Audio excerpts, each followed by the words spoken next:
bahkan menjadi salah satu prio pick ketika melawan Baloyski. Iya, itu dia. Tapi Natalia tuh udah kayak langsung di-ban di awal game, tapi untuk sekarang itu dia. Yang kayak Momo Chan bilang mungkin Harit ya. yes. Pilihan hero Dash, tapi menurut aku di sini masih ada satu hero juga yang sangat bagus untuk diamankan. Oh, Lancelot. Aku berpikir Bane tadinya. Kenapa aku pikir Bane? Karena mereka udah punya Yves. Areanya bagus banget, Deadly Catch bakal membantu banget area itu ditunjang lagi. Dan untuk sekarang Grok. Jadi kombonya bakal ada di roamer dan mid lane-nya. Aboy dan Baloyski lagi. Jujur aku malah tadi sempat melihat kalau misalnya potensi yang sangat besar ada di tangan dari Baloyski dengan sisinya. Ini aku tadi bakal coba geser Joy ke arah jungler. Iya. EXP-nya aku akan pakai Esmeralda. Ini Karena udah kelihatan Harit ya. Iya, pertama kelihatan Harit dan kedua itu adalah salah satu cara menyelesaikan counter dengan cepat. Dan lu akan ngebuat space yang sangat besar untuk counter bisa masuk bersama dengan Eve. Jadi Bentar. kombonya tuh main B. Saya tadi salah fokus, Pak. Kameranya kan berubah tuh. Iya. Ada salah satu penonton MPL yang luar biasa menggunakan jersey RRQ. Saya lihat tadi. Iya. Tulisannya semangat Vin. Wah. Dia ternyata Gamon. Gamon. Gamon dengan sang kapten. Tapi Itu itu dia. dia. Lu mau tim apapun, lu pendukung tim apapun, lo diperbolehkan untuk menonton sekarang dan tentunya Sampai nanti pun sampai regular nanti. season berjalan sampai playoff juga Ranger Mas. Dan ini dia draft pick yang sudah muncul. Di mana tadi kita sempat melihat Link yang menjadi salah satu poros utama ya dari teman-teman Bigetron. Iya. Tapi di sisi god lane-nya tentunya dengan ngebawa Harit juga ya Be di sini. Iya. Dan Pakito yang harusnya ini akan lebih berjalan agresif dari early bahkan setelah mungkin dia melakukan pemotongan yang cukup jauh dari tangan Sorizo yang kita udah tahu Sorizo dengan hatam banget sih sebenarnya menggunakan Pakito ini. Oke, mari kita mulai di match pertama kita. MPL Arena, mana tepuk tangannya? Ini dia untuk game kita yang pertama, match pertama di hari kedua Geek Fam versus Bigetron Alpha. Mungkin yang bisa aku lihat dari sisi bot lane dari Geek Fam, Marky lebih tepatnya, mungkin tidak boleh terlalu barbar terlebih dahulu. Karena dia harus bermain safe. Kalau di early kena pokin terlalu banyak, menurut gue pribadi ini agak tidak cukup worth it. Melihat agak cukup cepat permainan dan cukup kuat dari segi emblem yang dimiliki dari seorang Harit. Sedangkan ini dengan Marky punya, dia lebih ke arah sustainability. Dan dia memiliki ke arah quantum. Dia berarti lebih ngamanin ke arah speednya. Iya, movement speed-nya mungkin ya. Dibanding dengan Breastmeat yang menjadi Iya, favorit ya. Untuk favorit sampai saat gua ini. itu. Iya, karena balik lagi 5% darah sekalipun yang mereka nggak bakal dapetin movement speed tambahan kecuali pakai Art of Reverie atau bahkan mungkin beberapa item seperti Brute Force. Dan untuk saat ini early game pressure yang diberikan oleh Baloyski cukup mengerikan sepertinya. Tapi hampir saja first blood didapatkan dan Supercan langsung menancap tanpa ada basa-basi. Aboy pun hanya bisa melakukan spamming, tidak bisa menyelamatkan apapun yang bisa dilihat di depan sana. Bahkan kalau kalian sadar, 3 langsung di depan sana tidak berhasil mendapatkan Little Wanderer. Untungnya dari sisi Nile itu adalah langsung melakukan rotasi. Tapi sekarang problem yang dimiliki dari Supercan untuk seorang Marky adalah Supercan level 4. Dan Cloudy itu salah satu hero yang cukup tercounter dengan keberadaan dari Link. Iya, bisa ditangkap dengan cukup mudah tentunya. Dengan satu buah defensor bisa mengejar ke arah seorang Marky. Dan tarik urul dari kedua belah god laner kali ini masih terjadi di 1 menit pertama. Namun Nael sudah mulai menghindari dari pergerakan yang cukup agresif dari seorang Sorizo. Namun Luke masih mencoba untuk membackup di sana. Meskipun memang belum ada satu buah Electrifying Beast. Namun setidaknya pergerakan dari seorang Nael masih bisa di cover dengan cukup baik. Clear minion kali ini belum dilakukan dan nampaknya para pasukan dari Bigetron Alpha yang terlebih dahulu untuk membuka positioning di mana Luke udah standby on position. Tapi posisi yang mungkin harus diperhatikan adalah Supercan yang akan diganggu oleh seorang Baloyski. Ini berbanding terbalik dengan adanya seorang Nile yang benar-benar dijaga dengan sangat ketat dan tidak ada sedikit pun gangguan yang terjadi. Sedangkan Supercan tidak memiliki retribution, ini sebuah masalah untuk Bigetron Alpha. Tapi tarik ulurnya bagus banget dari Bigetron Alpha. Mereka sadar bahwa tidak ada retribution dari Supercan. Makanya mereka nggak mau maksain untuk langsung engage karena turtle-nya. Malahan Super Queen mencoba untuk tarik ulur, turtle-nya di reset. Dan bahkan Super Key kali ini sudah kembali ke arah mid lane dan menandakan bahwa mereka akan siap untuk melakukan team fight di area river. Oke, Baloyski akan coba dimakan terlebih dahulu di depan sana. Watchers pun sudah dikeluarkan untuk defensif.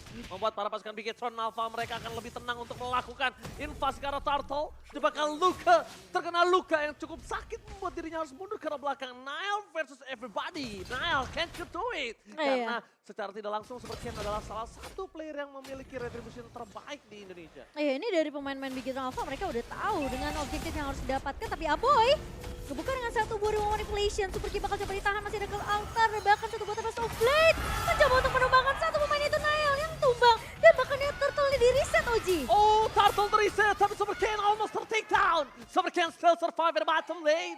Membuat para pasukan dari Bigetron Alpha, mereka membuat Turtle ini menjadi rugi untuk Geek Fam. Bukan masalah Turtle-nya kehilangan, tapi lihat mereka kehilangan jungler dan 2 berbanding 4. Bigetron mendominasi talent prediction by Samsung Galaxy S23 5G.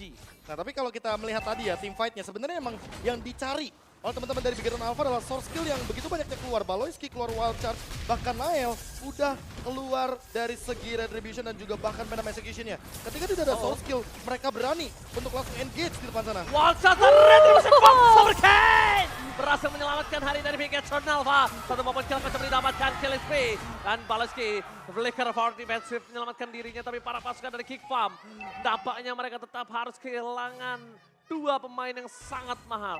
No retribution from Nile. Nile ter-take down dengan cukup cepat. Burst damage yang tidak bisa dipungkiri. Dan memang the power of clear minion sekarang tambah lagi. Clear minion dari Pakuito itu nggak harus pakai knockout strike. Lu dengan cukup dash-nya aja itu bisa clear minion dengan sangat cepat. Ya, jab-nya sekarang sudah bisa memberikan damage kepada minion. Dan untuk sekarang, lihat bagaimana Super Sorizo dan juga Super Ken yang mencoba untuk memberikan ancaman invade di early game. Yang kali ini benar-benar ada di area bottom lane. Gila, pressure-nya datang terus dari area XP lane kali ini. Luke benar-benar dipukul mundur di zoning habis-habisan oleh Sorizo.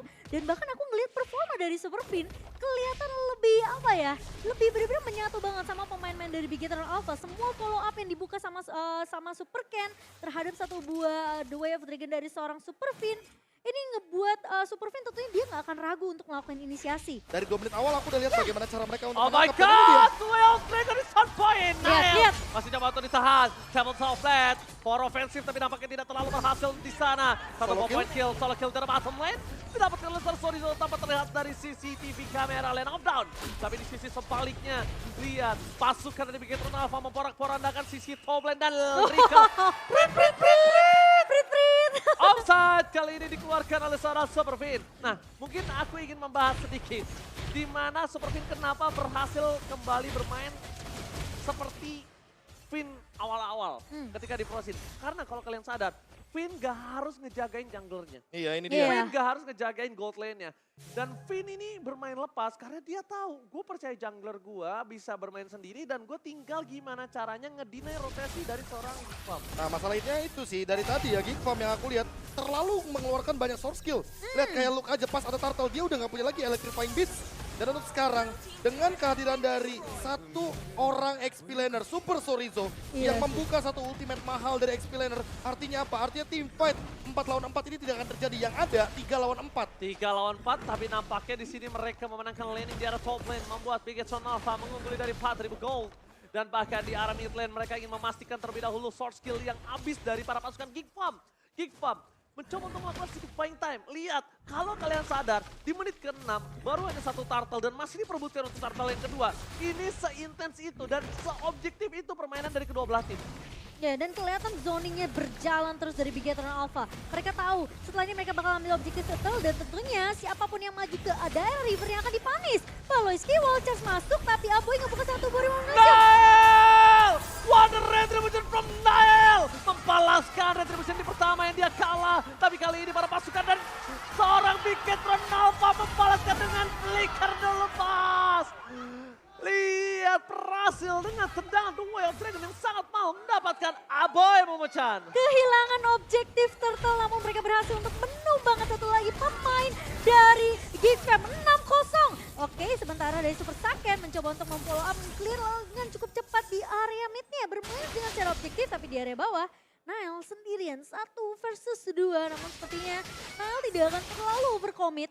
Akan coba untuk mengejar dari segi objektif, tapi sepertinya Sorizo selalu siap untuk melakukan clear di area laningnya sendiri. Wah ini kalau kita melihat dari Super Sorizo ya, dia udah ready banget dengan Bloodlust Axe, makanya dia kayaknya nggak terlalu perlu banyak untuk melakukan recall atau bahkan mengubah rotasinya, karena yang dia lakukan dari tadi adalah melakukan clear wave dan dia hadir di dalam team fight. Walchat telah dikeluarkan, Superken masih mencoba untuk bertahan di belakang sana. Baloski sudah tidak ada lagi untuk defensif dan mungkin bisa diperhatikan kalau para pasukan dari Geek Farm ini harus buying time dan harus mencoba untuk melakukan split push dengan adanya 2 hero yang sangat potensial mendorong laning jauh. Oke, tapi kalau menurutku yang paling potensial cuma Marky yang bisa melakukan pergerakan di lane jauhnya di arah bottom lane. Dan Luke sementara itu hanya melakukan decoy saja di arah top lane.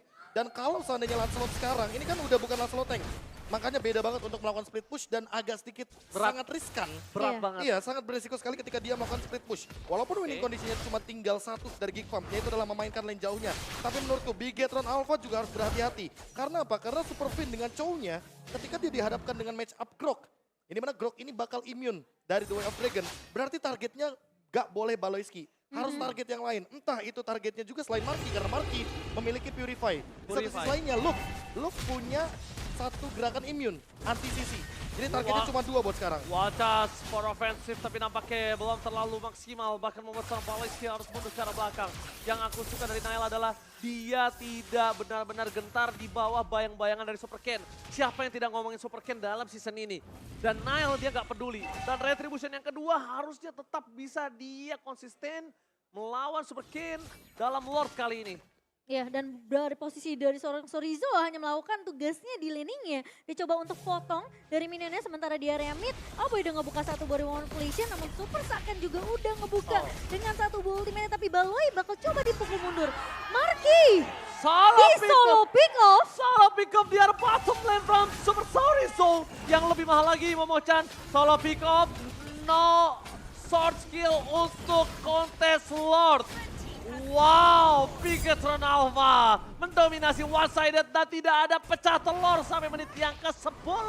Iya. Ini dia bagaimana dominasi dari teman-teman Bigetron Alpha dan bahkan tidak ada henti-hentinya. Mereka masih mencoba untuk mencari lagi poin kill sampai saat ini. Ke altar dibuka, Super Fin Masih bertahan. bisa selamat, Super Fin still survive. Wow. Tidak jadi pecah telur kali ini untuk Bigetron Alpha. Nah ini dia yang mau aku bahas. Dari menit yang kedua udah kelihatan banget bahwa Bigetron Alpha hanya mencoba untuk menarik ulur permainan dan memasakkan semua source skill dari Geek Farm keluar. Iya, mereka Seolah paksa. menandakan bahwa lu jangan pernah keluar ultimate secara tanpa ada objektif di depan Bigetron Alpha. Lihat. Tapi itu hasilnya. satu-satunya cara mereka untuk survive dengan 1v1 Iya. situation mereka, Be. Entah dengan wild charge yang tadi udah sempat dikeluarkan Baloiski, nggak ada Iya. wild charge berarti dia tidak mau, Electrifying Beats. tidak ada ultimate. Electrifying Beats bahkan di mid lane tadi, real world manipulation dikeluarkan hanya untuk mengusir satu sosok Harith saja dari Super Saiyan dan itu tidak mendapatkan poin 1 kill pun dari Iya. Geek Farm. Gua nggak tahu kenapa, gua melihat Geek Farm ini tidak ada tempo irama yang bermain seperti season sebelumnya. Dan bahkan Baloiski hanya menjadi tanker, bukan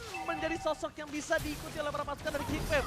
Mereka kehilangan 1 poin kill kembali, solo pick off kembali terjadi. Marky, what happened Marky? Selalu di luar radar dari CCTV lane of ground kita dan tidak terdeteksi oleh layar. Para pasukan dari Bigetron Alpha, mereka mencoba mendapatkan 1. Boy masih dapat untuk bertahan, reward manipulation, Rockstar keluar dan bahkan Baloiski tergocek begitu saja. What just for nothing? Para pasukan dari Bigetron Alpha, mereka berhasil mendapatkan poin kill tanpa harus terpick off. Masih 0 poin kill yang didapatkan Geek Farm. Tukang sampai ke Jabor God. Oh my god. Ini benar-benar jadi mimpi buruk untuk Geek Farm di game yang pertama. Di match pembuka mereka yang dimana sekarang Superken mencoba untuk menghindar dari seorang Luke tapi akhirnya pecah telur. Nail berhasil untuk mendapatkan 1 poin kill untuk Geek Farm. Tapi lepas boleh dibuka dan bahkan Marky masuk, Oji. Dapat kedua yang Dragon Day. Super Fan berhasil menyelamatkan tapi tidak bisa terlalu lama karena Geek Farm memaksa untuk mendapatkan 1 poin kill atas seorang Superken. Dan di sisi sebaliknya hampir udah selamat. Sebenarnya selamat, tapi nggak ada lagi yang bisa dia lakuin. Masih ada source damage dan Superken nggak bisa bertahan dengan cukup lama di top lane. Para pasukan dari Bigetron Alpha mereka mulai harus sadar. Para pasukan dari Geek Farm udah mulai ketemu tempo irama permainan mereka kali ini, Profesor Dan Kade. itu tadi yang sempat aku mention bahwa winning condition dari Bigetron Alpha ini adalah pick off dari cownya aja ketika dia mencoba untuk memainkan The Way of Dragon. Targetnya dia cuma 2. Yang pertama adalah Aboy, yang kedua adalah Nail. Karena apa? Karena kalau misalkan kita melihat dari banyaknya source skill yang dimiliki sama Geek Farm, battle spell seperti Purify Marky itu bakal membuat The Way of Dragon-nya wasted. Luke juga sama, dia punya anti-CC sama kayak Baloiski ketika dia bersatu dengan tembok. Makanya targeting dari Super Fin ini bisa menjadi jawaban. bagaimana caranya Bigetron Alpha memanfaatkan pick off di luar area high ground ketimbang mereka terpaksa untuk melakukan teamfight di dalam area high ground Geek Fam itu sendiri. Wah, benar-benar ngelihat Kating mereka benar-benar Kating yang nggak bisa nggak dimakan Geek Fam. Iya. Ngerti nggak sih? Kating yang benar-benar menarik banget menurut mereka. Tapi ternyata beberapa pertukaran kali ini tidak terlalu adil. Super Sorizo. Dan Super Sorizo mencoba untuk melakukan sedikit flanking. One by one situation dengan Nile. Menuju ke arah belakang. Super Ken melihat satu potensial. Duel tengah sampai Nile ter-take down. Satu poin kill didapatkan dan bahkan Paloinski menjadi korban keganasan dari seorang Super Ken. Bigetron Alpha melenyapkan dua player dari Geek Fam. Dan mereka berhasil mendapatkan Lord tanpa ada konten. Itu sebenarnya salah satu bait juga nggak sih yang Makanya, dilakukan bait oleh yang nggak Sorizo. bait yang nggak bisa Dihindari, ditolak. iya. Itu kayak oke kita ambil atau enggak gitu. Tapi ternyata Bigetron Alpha mereka menjawab itu semua, mereka tinggalin Lordnya sama kayak di hari pertama kemarin. Bigetron Alpha selalu menawarkan sesuatu yang nggak bisa ditolak sama Geek Fam. Iya. Lo mau dapat Sorizo nggak? Gua kasih nih Sorizo dari belakang. Tapi ternyata ini nggak tahu kenapa Superfin tiba-tiba dia jump in dengan flicker. The Way of Dragon yang on point bener-bener menuju ke arah Nile. The Way of Dragon yang mahal tentunya ke arah jungler. Tadi satu target yang udah sempat kita mention dan Lord sudah mulai memasuki ranah Geek Fam. Lord bergerak menuju ke arah PS turret dari top lane. Hilang satu PS turret, tapi Levin. Superfin berhasil tercancel. Superfin termakan. Masyarakat altar. Superkin nampaknya gak bisa bertahan di depan sana, tapi akan ditukarkan Paloinski. Pertukaran 1 untuk 1 nampaknya masih cukup adil untuk para pasukan dari Geek Fam. Setidaknya mereka bisa menyelamatkan satu buah point kill, tapi di depan sana Nile! Ting-ting bukan permain, ting-ting bukan best queen. Permainan Nile di bawah bayang-bayang Bigetron dengan under kondisi 6000. What a play from Nile. Kita harus apresiasi itu permainan yang berani Profesor dan Iya. mendapatkan poin yang penting. Membuat move secara paksa, mendapatkan satu poin kill yang di trade juga kebetulan. Dan tidak itu jadi super best turret. sakit. Tidak jadi best turret juga yang hanya hilang satu. Dan itu lagi dan lagi. Jadi menahan Bigetron Alpha untuk nggak bisa paksa Ya. push masuk ke area base dari Geek Fam sendiri. Sekarang pertanyaannya dari Geek Fam dengan winning condition seperti ini, siapa yang mau memicu cloud altar dari Super Key? Karena dari tadi kita melihat Super Key beberapa kali menyelamatkan kawanan dari Bigetron Alpha, kawanan dari sang robot merah. Tapi untuk saat ini, winning condition dari Geek Fam sudah mulai terbuka perlahan-lahan. Walaupun Bigetron Alpha lagi dan lagi harus sepertinya keluar dari zona high ground. Mereka mendingan teamfight di jungle, di river, di lord, ketimbang di depan base dari Geek Fam. Terlalu beresiko menurutku. Nile from nobody dan dia harus menghadapi Super Ken, salah satu super bintang yang ada di Bigetron Alpha. Siapa yang tidak ngomongin dia dan dia tidak peduli dengan bayang-bayang itu. Dia masih berani, dia dapetin Super Saken Momochan. Iya. Itu salah satu hal yang mungkin mahal. Kenapa dia ngomongin mental, ngomongin mekanik, tapi depan sana Luka mencoba untuk bertahan dan tidak bisa didapatkan. Dan kalau kita lihat, Super Ken dipupuk lama untuk bisa masuk ke MPL. Dia benar-benar butuh waktu yang panjang. Sedangkan kita juga belum tahu nih, history dari seorang Nile itu, backgroundnya seperti apa yang bisa membuat dirinya percaya diri. Dan mungkin cap battle dia masih tinggi loh. Maksudnya Mungkin aku bisa menjawab hal tersebut. mungkin ilmu-ilmunya masih banyak yang bisa. Sekalipun Improvisasi ya. sekalipun dari MDL Iya. sekalipun ya, itu kan balik lagi dia di bawah naungan dari Onyx. Berarti Onyx ini nih yang entah gimana caranya untuk Nge-build Scouting. membuat ya building mental dari Mentalitasnya. sosok pemain yang satu ini. Dan Iya. kalau kita melihat dari itemnya nih, udah mulai rata-rata 6 item semuanya. Makin lama game berjalan tentunya kita hanya akan melihat bagaimana pertukaran Immortality dan juga Winter Truncheon. Bagaimana caranya juga Bigetron Alpha mempersiapkan ketika mereka harus mencari satu sosok bait, entah itu Super Sorizo atau bahkan nanti baitnya menuju ke arah Super Fin, agar mereka mampu lagi dan lagi untuk memasang teamfight di luar area high ground dari Geek Fam. Oke, Iya. kalau win condition yang dimiliki Geek Fam adalah sekarang menurut gua pribadi Luka tuh nggak boleh head to head sama Super Sorizo. Dan dia kalau bisa maksa ke arah Super Saken, maksa Bigetron Alpha, dia kan terlalu solid. Paksa gimana caranya dia nge-cover Super Saken. Dan biarkan Marky dan juga Smile yang akan bermain dengan sangat bebas. Korbankan Lukanya, mainkan tempo permainannya karena Saken akan coba maksa. Zaman Fortnite keluarkan Duel Dragon Ball Marque. Ternyata nampaknya tidak terlalu impactful. Langsung ada Seven Soulblade ke arah belakang. Dan para pasukan dari Bigetron Alpha. Langsung ada cutting dari Super Sorizo. Satu point kill masih bisa didapatkan. Lihat sandwich gaming kembali terjadi dan bahkan Luke akan menjadi korban selanjutnya atau tidak. Mereka memilih objektif gaming, Profesor. Dan Nile bahkan tertinggal di belakang 1v4 situation, masih survive sepertinya. Oh, Nile! Can't you do it? Nile! Nile still survive in the Badland! What a play from Nile! Membalikan keadaan, mereka berhasil menumbangkan Sorizo. Tapi Sorizo masih punya immortality, tapi The Way of Dragon membuat Marky kembali menjadi korban yang ditelan bulat-bulat. Terlalu lama sepertinya bertahan di area depan padahal posisi dari seorang Nile itu udah mundur sampai ke area base. Wah. Marky udah bisa mundur.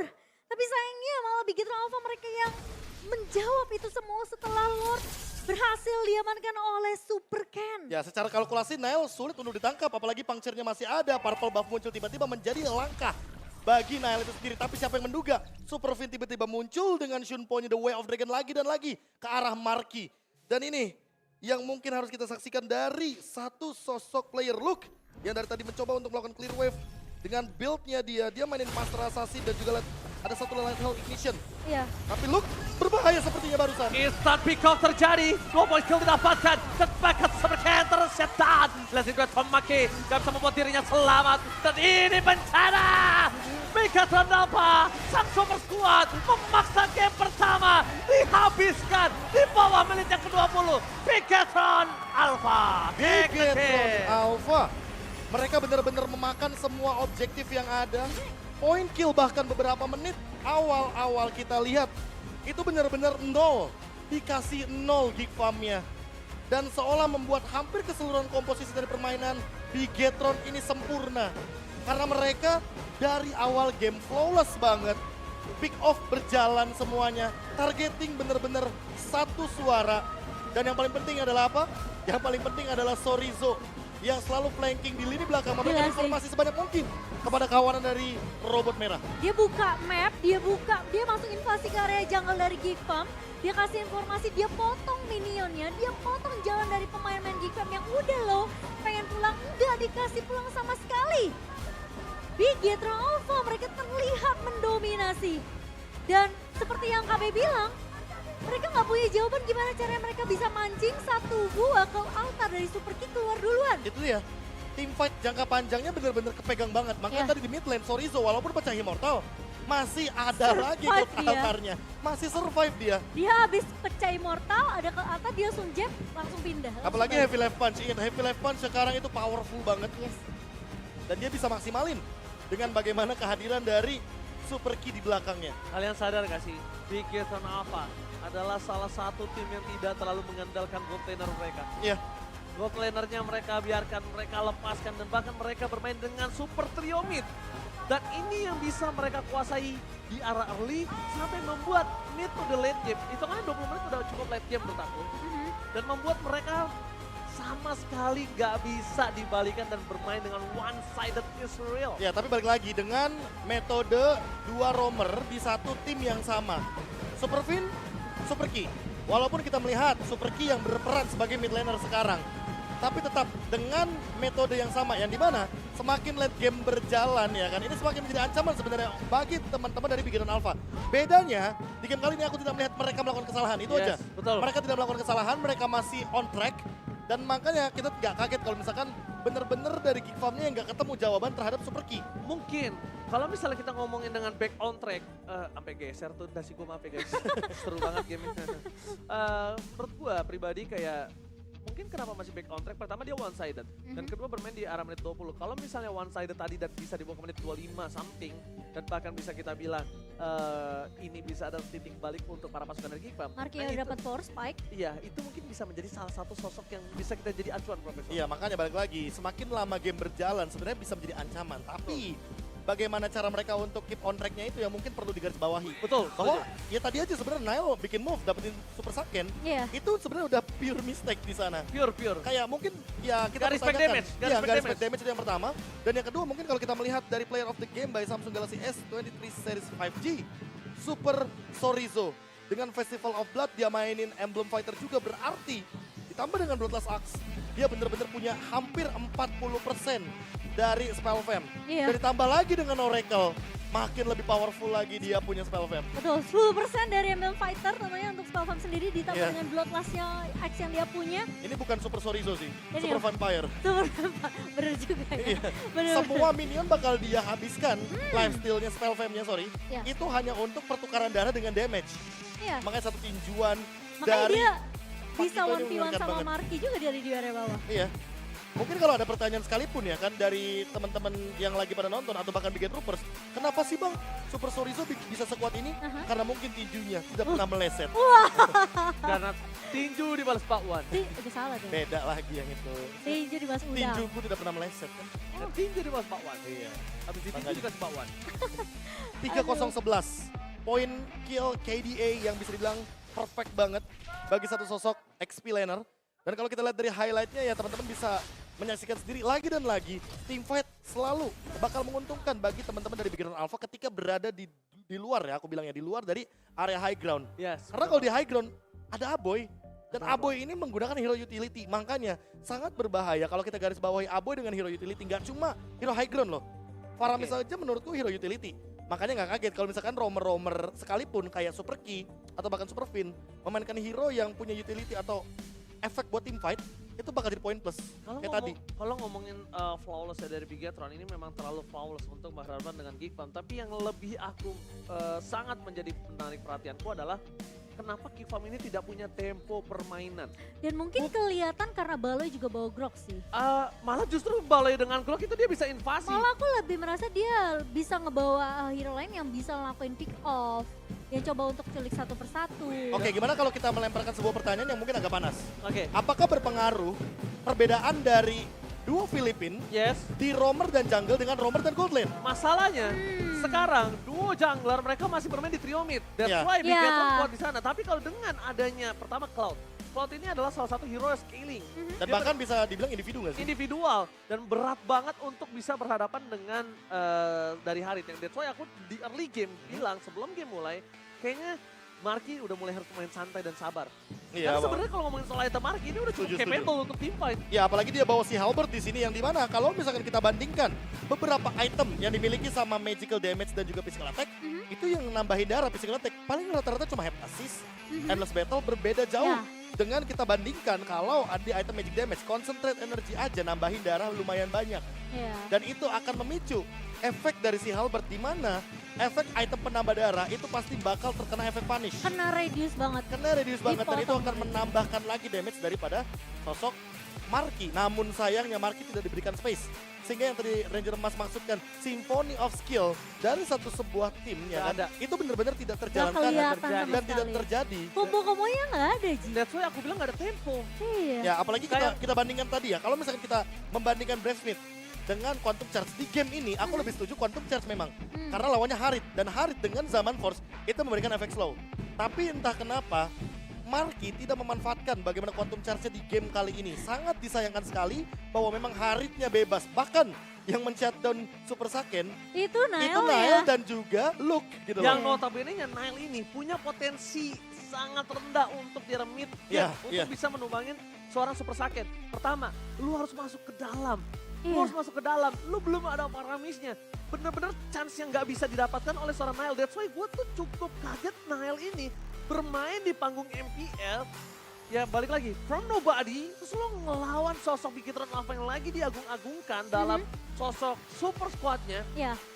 Dan lu benar-benar bisa bermain dengan maksimal. Oke, Itu mungkin skill ada fight jawabannya. gua si Nile ini. Oke, itu yang pertama. Mungkin yang kedua bisa terjawab tadi, Weapon Master. Yang Weapon dimana dia pun Master. sampai bikin Blade of Despair. Yang artinya semua jumlah dari item yang dimiliki sama Nile, Ya. itu kan physical damage semua. Itu ditambahkan 15%. lagi 5%. Yang dimana untuk saat ini kita melihat rata-rata pakai Season Hunter. Tapi Ya. berbeda dengan Nile. Dia mencoba untuk mendeliver damage sebanyak mungkin. Kalau misalkan dengan gameplay seperti ini dibawakan lagi di game yang kedua, berarti mulai terbaca bahwa Geek Farm tidak mengincar bagaimana pattern farming, tapi Betul. dia mengincar farming hero-nya. Jadi farming hero yang sangat dibutuhkan Iya. ini melihat ada sedikit berkesinambungan Bigetron Alpha, dia selalu bakal paksa tim fight untuk menuju ke arah Objektif boss. Turtle, Objektif Iya. Lord, Turtle. Nah ini berbanding terbalik kan. berbanding dengan Geek Farm, that's why dia tahu Bigetron Alpha seperti itu, dia makan hero-nya. Dia nggak mau team fight, dia nggak mau objektifnya, dia makan hero-nya. Tapi itu problemnya Geek Farm sebenarnya dari season 11. Setuju. Mereka bermain tuh kurang objektif sih sebenarnya. Kurang objektif. Karena bahkan dan beberapa nggak kali tempo. mereka itu dia melakukan movement-movement beresiko. Iya. Contohnya apa? Mereka mendapatkan Lord tapi mereka terwipe out. Wipe Itu out. salah satunya All yang in. mungkin Itu dari iya, all in season-season kan. sebelumnya. Makanya. One for all for one. Makanya aku sempat bilang bahwa Geek Farm dan Aura kalau masih menggunakan metode season lalu yang all in terhadap Lord saja ketimbang mungkin menuju ke arah mungkin permainan counter setup menuju ke arah hero ya kemungkinan terbesar ya kalau di menit 20 itu beresiko banget. Oke, pertanyaan gua, apakah tidak ada Kadera? Tidak ada Kadera berdampak dalam permainan di game yang pertama. Profesor Komunikasi Kabit. setuju. Hah? Komunikasi setuju. Kemungkinan besar ya. Karena sebenarnya kelihatan juga kan. Memang kalau kita ngomongin season ini, Marky cukup bisa dibilang kreatif dengan beberapa Oke. full hero dia. Oke, Oke. dengan emblemnya. Oke, Meta dia hero masuk pool banget. tinggi, hero Masuk pool banget. tinggi. Iya, Oke. tapi ketika ngomongin masalah mekanik di sini Kadera, aku merasa dia lebih punya potensi sebenarnya. Malahan semenjak tadi Harit muncul dan Cloud di pick, aku mempertanyakan kayak oke, kalau Godling. Cloud yang di pick, Aha. Godland marksman lagi, why not